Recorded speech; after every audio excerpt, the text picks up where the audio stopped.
why we started BabySteps is there's research and studies that show and indicate time over time that children have a higher likelihood of achieving their future higher education goals if they do have even a small amount of savings.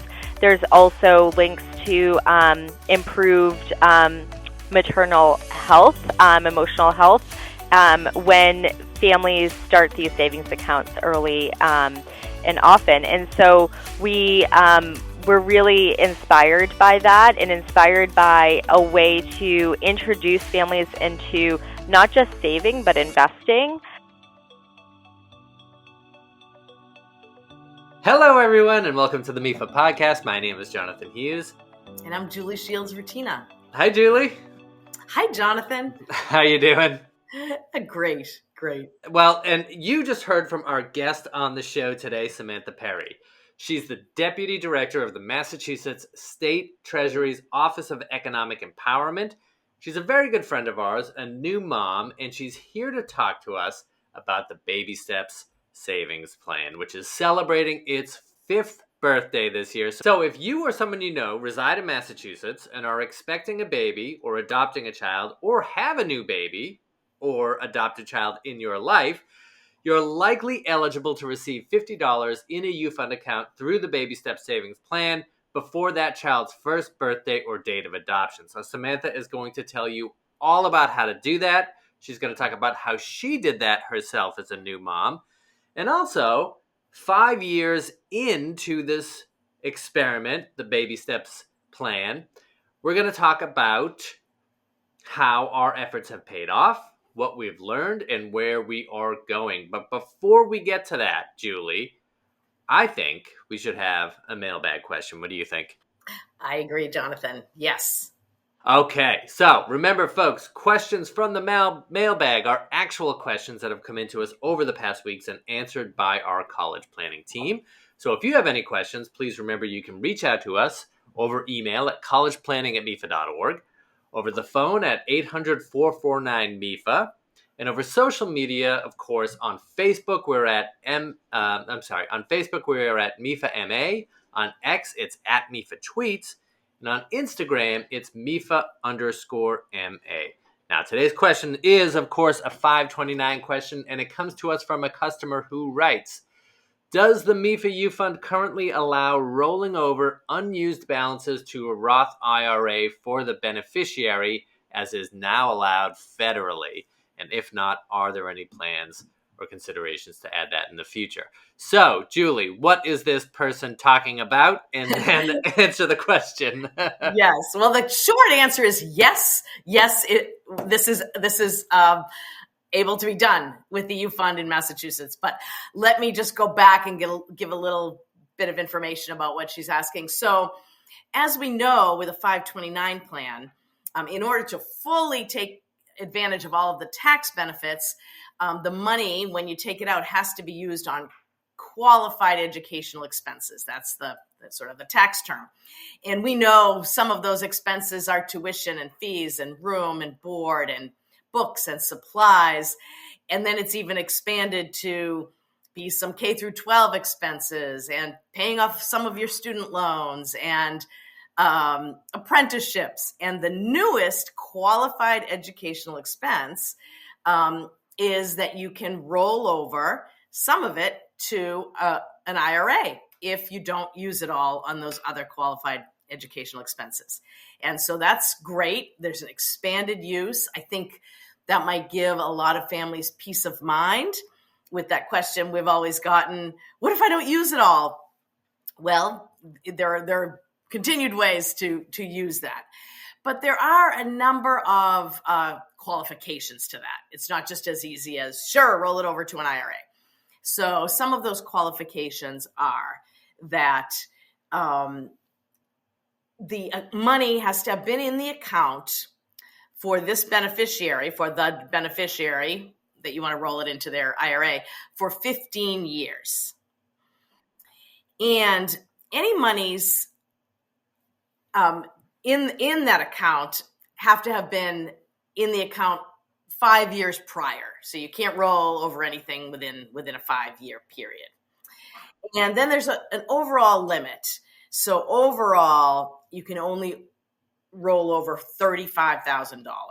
So that's another limit. And you have to do that on an annual basis, where you can roll, depending on your age, under 50 or over 50. Under 50, you can roll $7,000 a year in.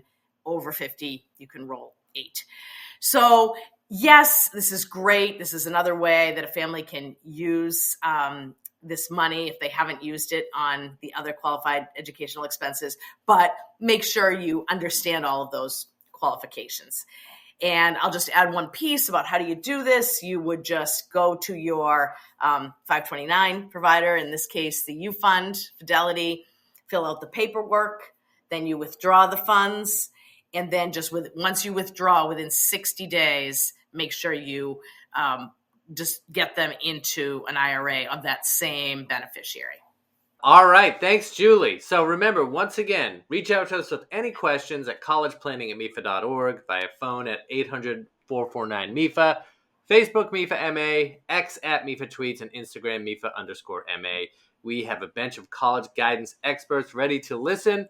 We'll be back at the end to wrap it up, but now let's hear from our guest on the show and talk baby steps.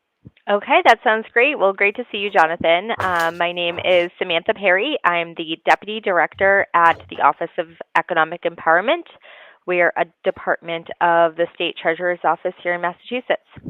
Before I ask you what specifically brings you here today, we've had a few folks from OEE on before, but if you could take just a second and talk about OEE and what they do generally, what's special about this year for OEE, and then we can move into where we intersect. Yes, that sounds great. So I've been with the Office of Economic Empowerment since 2017, and we are celebrating our 10-year anniversary in the office this year. So I'd love to talk a little bit about the history of the office. So financial education is historically, a lot of state treasurers have done programming on financial education, but when Treasurer Goldberg took office in 2015, she really saw an opportunity as well as a responsibility as the CFO of the state to increase access to educational opportunities and really understanding about everything from savings vehicles like the U.Fund to how to file your taxes and really take a bird's eye view of what the landscape was on economic empowerment and financial education here in the state. So just a quick background, she started our office, the Office of Economic Empowerment, and she appointed Elena Van Tassel as a Deputy Treasurer and Executive Director of the office. And right away, she actually called for a task force to come together and identify what the areas of opportunity were really in the state for our office to address. She gave this task force 6 months. They came back with a report, the Financial Literacy Task Force report, and that report had 22 recommendations, and it really served as a blueprint for the work that our office did. One of those recommendations was to do some work in the savings space for higher education for families in Massachusetts. And this was back in 2015, so we were pretty fresh off of the financial crisis that affected so many families in Massachusetts in 2008, 2009. And so that really is one of the driving forces. I graduated in 2010, and it definitely was a big impact and big conversation that happened amongst me and my friends. And I think that that's something that the subprime mortgage crisis and a lot of these things that really impacted people's economic stability in our state, the treasurer really saw and heard that, and this our office was a response to that. I'm glad that you were actually able to situate that historically in the aftermath of the economic crisis, because I think that's really important context, and I don't think we've had that mentioned before. So I know one of the most important things, the first thing that she did, the treasurer, was to create the OEE and of course BabySteps, right? So if you could explain BabySteps and what's significant about what's going on now with BabySteps. Yeah, so BabySteps is a partnership that we have with MEFA, where we, the state treasurer's office, gives families in Massachusetts $50 to start their UFund account, and we pair that with opportunities and access to financial education. And the goal of this initiative is really to encourage individuals who otherwise might not feel comfortable saving in a vehicle like a UFund to know about it, to learn about it, and to increase the amount of Massachusetts residents that are starting to save early and often for their children's future financial and career training expenses. So this year is really exciting because we are celebrating 5 years of BabySteps. So our baby, Jonathan, is going to kindergarten, which is really exciting. We started the initiative with pilot programs, CEDA-MA and SORA-MA, and the cities of Worcester and Springfield, Lowell. Let's see if I can name them all. Pittsfield. Oh, this is Seed? Okay. Way back, yeah, Seed SOAR. We started with the pilot program, and now we're in this. We launched BabySteps as a response to the pilot program, and we really wouldn't have been able to do it without the support of all the partners and cities and towns that helped us. Yeah, no, I remember those days. Those were fun days. So I don't know if you were you part of those Seed programs? You were, right? I was, yeah. It was really all hands on deck with Seed and SOAR. So I definitely made some trips out to Worcester and got to speak with some families, and we all learned how to enroll families, which was really beneficial and helped us think about the different opportunities that we had when launching BabySteps. Yeah, for sure. And it's funny, you mentioned earlier how the Office of OEE was created sort of in the shadow of the financial crisis, and BabySteps was launched 5 years ago, right as the COVID pandemic was starting, right? Exactly, which we never could have predicted, especially we really had a strong partnership with hospitals leading up to the launch of BabySteps, and so we had a whole plan, and unfortunately we had to shift, and I think many families across the state had to shift their plans as well.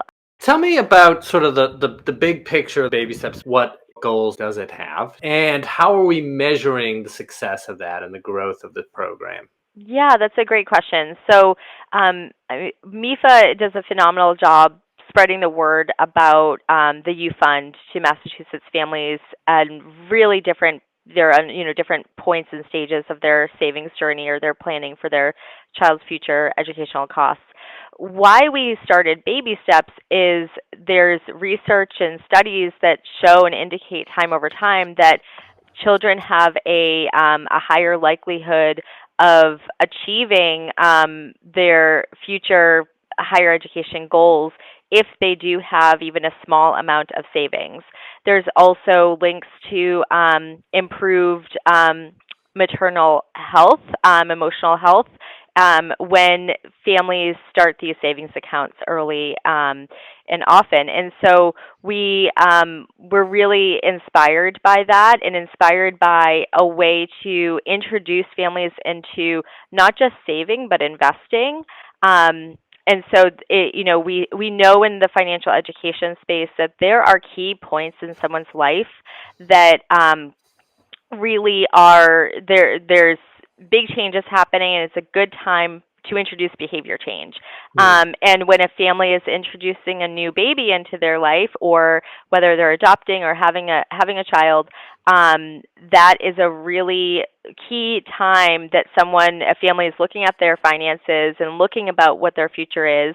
And so we want to really think about that and think about introducing these types of behaviors and in that saving for higher education, and showing that even a little bit really makes a big difference over time. Yeah, and so we're going to talk about that more personally in just a minute, but that is long-term work, right? You're talking about behavior change and whatnot. And what are we seeing? I mean, there were certain assumptions that we had going in. We kind of knew who was going to take advantage of the program, but we had target populations that we were trying to reach. How are we doing that, and maybe what is our success there, and what are some of the challenges that we have? Yeah, that's a years great in? question. Yeah, so when we think about this program, it's available to anyone regardless of what your income is, and we know that higher income families often save in 529 accounts and U-Fund accounts. So while it's available to everyone, we really have looked at communities in Massachusetts that have a higher percentage of babies being born with a lower income in those communities. And we've really invested a lot of research or communications and work into making sure that those families are aware that this program exists and what that really looks like. And so something that we've launched in the last couple of years is a partnership with SNAP. So we have increased the deposit amount from $50 to an additional $10 a month for families receiving SNAP benefits in Massachusetts. So that amounts to, in that first year of saving, $170 as a jump start to their future career training, higher education expenses, which is really, really remarkable and exciting. And we've seen, some really interesting shifts. So some of our research indicates that from 2021 to 2023, low-income neighborhoods in Massachusetts saw an 11% increase in account openings, and middle-income neighborhoods saw an 8.5% increase in account openings. So while it's incremental, it's something. We're seeing that change happening. And then we look at how families are saving, too, and while we see about 90% of accounts have had at least one additional deposit besides the $50 deposit from us, which is really promising. We're seeing more and more automatic deposits, and from those automatic deposits, over 60% of them, they're less than $100 a month, and so that's really promising. And we know that people are saving even just a little bit each month to start their children on their journey for whatever their future might hold. So that's really promising. And I'd be glad to talk a little bit about our Community Ambassadors Initiative as well. So that's something we rolled out in the last couple of years. And the reasoning behind Community Ambassadors is really to have people who are part of the community, leaders in the community, respected, know about our program, and be able to be spokespeople to individuals who might qualify for BabySteps. So what Community Ambassadors is we have essentially like a paid volunteer program for we have between 8 and 10 ambassadors each year in those communities that we have identified as having a high birth population and typically lower income. And there's a public interview process. People apply to be ambassadors each year. They go through a process. They're selected. They go through training. And then we turn them over with a toolkit of everything they need to spread the word about BabySteps, as well as our financial education programming. And that's really where that's hand in hand. So once they become ambassadors with us, they get this toolkit, and they spread the word to everywhere from daycares to houses of worship, supermarkets, barbershops, you name it. Where people are, in those communities, we want information about BabySteps. And then we take it a step further that they run financial education workshops. They partner with local banks, education centers on delivering financial education. They present to different organizations on BabySteps and other initiatives. They post in parent groups on Facebook. They partner with pediatricians' offices. You name it, there's an entire outreach plan for our ambassadors. And while OEE, our staff, would love to be everywhere, we love being in the community, there's only so many of us, and we have other initiatives as well. So it really helps us drive that mission and the message as far as possible. But I think it's even more impactful to have people you know and trust sharing that information. People are a lot more likely to open up an account if they're hearing it from someone that they recognize who understands their community. And it really is a tremendous benefit to our office as well, because this is a finite program that we do each year. At the end of the Community Ambassador cohort, we invite everyone into Boston for lunch. They meet with the Treasurer Goldberg, and she and our staff get to hear exactly their feedback on our initiatives and how our outreach is, and And that really enriches our programs, that it's not just something that's developed, from government staff. This is being driven not only by research, but by what the people are looking for, and what their responses are to saving, and what their challenges are too. I will say that one of my favorite things is that I do get to be involved in some of that effort, and everybody at OEE does just an amazing job with the outreach and setting up enrollment hubs and training community ambassadors, and finding out, who those partners are in the community and training them. And it's really, I'm really impressed and in awe of the work that you all do over there, and glad to be a part of it. Now, I mentioned earlier that we're going to be speaking sort of personally about something you mentioned earlier, and that is you are a BabySteps customer yourself, right? You are a new mom. Yes. So we just celebrated our daughter's first birthday last week. So Frances was born last January. There was a rainbow on the day she was born. Wow. We think that's a good sign. Right, I'm giving this interview in downtown Boston right now, right down the street at MGH. Shout out to Dr. Pocious and her team at MGH. They're fantastic over there. But yeah, so we're a BabySteps family now. So happy to talk a little bit about our experience. Please do. So it was interesting. It was really surreal because, as you know, Jonathan, I've been part of this program since the beginning, and you think you've thought about every single obstacle or question someone might come up with, but until you really experience it yourself, it's a totally different ballgame. And so we first heard about BabySteps from or first encountered it was during a doctor's appointment visit at MGH, probably in my third trimester. So it was towards the end, right before we were about to deliver. They give all expecting parents a packet that has a lot of different information in it, and in it is a live birth registrant form. So on that form, on the second page, there was information about BabySteps, and so I was able to take a look at that information, which was a little bit surreal because I helped to write it back in the day, and here we are 5 years later, and I was looking at it from that perspective. And then when I was after we welcomed Frances to the world and we were getting ready to go home, the birth registrar from the hospital actually came in and visited us, and she walked through some of the questions and made sure that we filled everything out correctly. And I think I was probably the first parent to ever say, "Okay, grab your photo," because you're famous in our world because you register the families and get to tell them about BabySteps. So she was really delighted to share that she always tells families to check the box, and that's really the first encounter that families have with BabySteps. Typically, is they'll get some information. There's a little bit of information on that form that says, the state treasurer's office partners with MEFA. Can they contact you to tell you about an initiative to start saving, starting with a $50 deposit from the state into a U.Fund.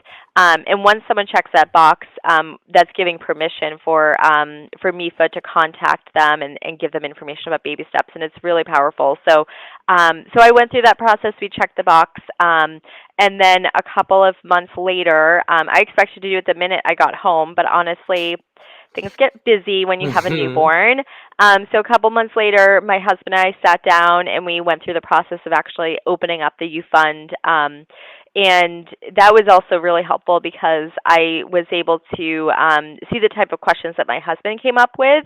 So I really let him do most of the work, and then I sat next to him and was able to answer some of the questions, or maybe not answer some of those questions. And then when the account was, we opened up the account, we received the deposit a couple of weeks later, and we get regular statements and updates on it, which is really helpful. And so you let your husband set up the account to see what he ran into, is that right? Yeah, exactly. And how smooth was that process for him? Did you have to get any assistance from any sources like Fidelity or not? So we didn't have to reach out to Fidelity at all, but there were some questions that I think everyone gets tripped up on the investment options, and that's where and that's really why we're doing this program. I think that there are some questions that might be a stop sign for someone to turn around, and we want to make sure that people stop there and pause and think about what that question is around the investment options, are able to get the information and resources they need, and then move forward into their next step in their journey. So that's exactly where we had to pause, because I said, I do know this, but maybe we should think about it more because it's a big question. And so we had to do a little bit more research, and he really wanted to do that research as well, and then continue forth after that. So, and then a few weeks after that, right, the seed money, the $50 gets put in. Yep. And after that, now I'm asking you this in part because I just spoke to a grandparent who was contributing to his granddaughter's 529 accounts. Did you get the word out to family and friends about how they can actually contribute? One of the things that we'd like to hammer home is that, you're a parent, you're saving for your child. You don't have to take everything on your shoulders completely. Other people can help out. Did you do that? And how can folks do that? Yeah, that's a great question. And I will say this is always a little bit of a hard conversation, I think, for people to have. And also, I'm the first person in my family to go to college, and I think that really impacts how, I will say that I think my family definitely has the hesitations that we hear from parents all the time of, okay, but if we save in this, is that going to impact Frances's chance at scholarships later, or her financial aid, or what if she doesn't use it? And all of those questions, I think, come up quite frequently. And is this as safe a vehicle as saving in a regular savings account? So I think that those are the opening up the account really allowed us to have those types of conversations. And we referred some of our family members to the MEFA website has a really easy-to-use calculator that can show how savings can grow over time. It's an estimate, but it's, I think, really helpful to use. I also was really excited in the fall when MEFA launched the gift card that makes it really easy for families to contribute that way. And that's a nice way for us to grow the account as well. And I was so excited about the gift card. We actually, we wrote a letter to the editor that was picked up from a couple newspapers about, how, as much as we appreciate toys, gifts, anything, and we are so grateful for all of the generosity from our family helping us save for Frances's future, and that it really is a community effort. I think that that is a message that we wanted to share with her grandparents and other family members and friends. So if you could say one thing to parents who maybe have checked the box or heard a little bit about this and they're not sure if they should do this or not, what would you say to them? Oh, that's a great question on thing, and I think I do come up with this all the time, because when you're a new parent, you magically meet other people strolling, and whether it's at the farmers markets or at a yoga class or story time, and it's and I often ask people, have you heard about this program? We want to make sure that you don't leave the $50 on the table. And I think I would say that it's a small investment of time that can lead to a big investment in your child's future. So even a little bit counts. Do not be intimidated. I think that it really doesn't take too long to open the account, and you can open it and think about how you're going to utilize it and save over time. But the sooner you start investing, the better. Is there anything that I haven't asked about that you'd like to address? Yeah, just a couple of things I wanted to say. So, we're celebrating our 5-year anniversary at OEE, and our 5-year BabySteps anniversary and our 10-year OEE anniversary. So we're giving our marketing a little bit of a facelift, so you might see our new branding, and we're really, really excited about that. And I also want to say a tremendous thank you to all of the partners that make this program possible. So there are countless organizations, individuals across the state that have been phenomenal, just listening to our presentations, spreading the word to their families, and really taking this initiative and our passion for it and spreading the word in their communities. And we would not be able to do this work without them. And a special thank you to MEFA and the partnership that MEFA has given us over the last several years. It is so much fun working with the MEFA team. They're always coming up with new creative strategies to reach families, and we've really seen especially in the last year, how they've evolved the way that they're communicating with families, and it's just so impactful. It's responsive to the feedback that we've heard from communities. So just a huge thank you for the work, and a congratulations to all of you for helping us make 5 years, because we couldn't do it without you. No, thank you so much. As I said, it's a pleasure to work with all of you at OEE on BabySteps, and it was a pleasure to have you on the show. Thank you so much.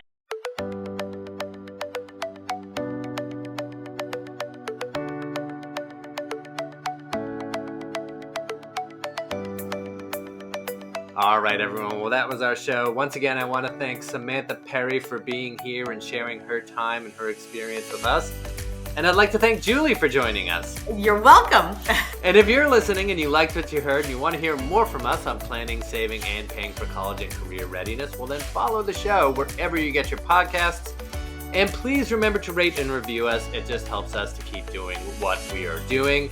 Thanks to Sean Connolly, our producer, Lisa Rooney, Lauren Dans, Meredith Clement, and AJ Yee for their assistance in getting the show posted. Once again, my name is Jonathan Hughes, and this has been the MEFA Podcast. Thank you.